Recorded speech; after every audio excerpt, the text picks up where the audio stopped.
சிம்பிளாக ஈஸியாக கொத்தவரங்காய் பொரியல் எப்படி செய்யுதுன்னு பார்க்கலாம். கொஞ்சமாக கொத்தவரங்காய் கழுவி எடுத்து வச்சுருக்கேன், கட் பண்ணியாச்சு. இப்போ ஒரு பாத்திரத்தில் போட்டுக்கலாம். கொஞ்சமாக தேவையான அளவுக்கு மட்டும் தண்ணி ஊற்றி வேக வச்சு எடுத்துக்கலாம். நிறைய தண்ணி வேண்டியதில்லை, வேகிற அளவுக்கு கொஞ்சமாக தண்ணி ஊற்றி இப்படியே வேக வச்சு எடுத்துக்கலாம்.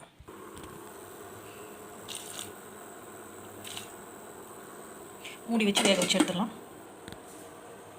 இப்போ கொஞ்சமாக தேங்காய் எடுத்துருக்கேன், அது கூட கொஞ்சம் சோம்பு சேர்த்து நம்ம அரைச்சி எடுத்துக்கலாம். கொத்தவரங்காய் நல்லா வெந்து எடுத்தாச்சு, ஈஸியாக வெந்துருச்சு, கலர் மாறாமல் சூப்பராக வெந்திருக்கு.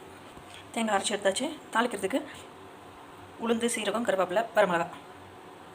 ஒரு கடாய் வச்சுருக்கேன், சூடாகிடுச்சு. தேவையான அளவுக்கு எண்ணெய் ஊற்றிக்கலாம். கடலை எண்ணெய் கொஞ்சமாக சேர்த்துக்கிறேன்.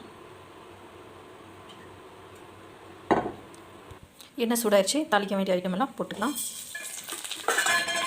கொஞ்சம் மூடி போட்டு தாளிச்சிக்கலாம். எல்லாம் நல்லா பொரிஞ்சு வந்ததுமே வேக வச்ச பீன்ஸை சேர்த்துக்கலாம்.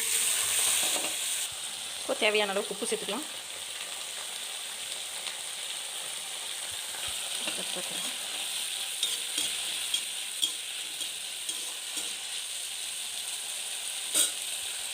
கொஞ்சம் அரைச்சி வச்ச தேங்காய் தேவையான அளவு போட்டுக்கலாம்.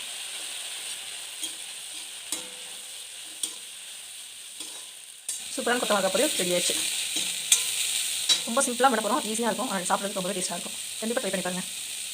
சிம்பிளாக பண்ண கொத்தவரங்காய் பொரியல் டேஸ்ட்டாக ரெடி ஆயிடுச்சு. கண்டிப்பாக சிம்பிளான இந்த மெத்தடில் ட்ரை பண்ணி பாருங்கள். ட்ரை பண்ணி பார்த்துட்டு எப்படி இருக்குன்னு சொல்லுங்கள். Thank you friends.